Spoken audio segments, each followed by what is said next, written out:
بلوچستان کے شہر نوشکی سے ہمارے گدروشیہ پوائنٹ کے نمائندے کی رپورٹ کے مطابق قومی شاہراہ پر کسٹم چیک پوسٹ پر مبینہ طور پر کسٹم اہلکاروں کی جانب سے کیل نما زنجیر پھینکنے سے گاڑی الٹ گئی، جس سے گاڑی سوار نوجوان مدثر سمالانی موقع پر دم توڑ گئے جبکہ ان کا ساتھی شدید زخمی ہو گیا۔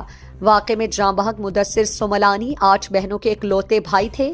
واقعے کے خلاف لواحقین اور مشتعل مظاہرین نے میت کے ہمراہ قومی شاہراہ بلاک کی اور کسٹم کی 2 گاڑیوں کو نظر آتش کر دیا۔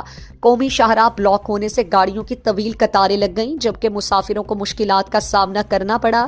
قومی شاہراہ 6 گھنٹوں سے زائد بلاک رہی۔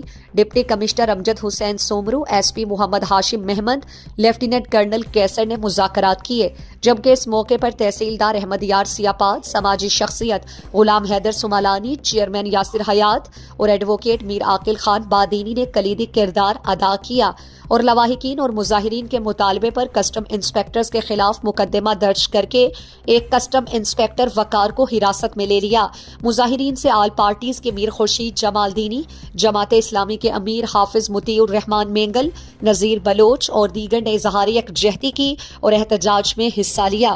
قومی شاہراہ 8 گھنٹوں سے زائد بلاک ہونے کے بعد حکام سے مذاکرات کے بعد بحال ہو گئی۔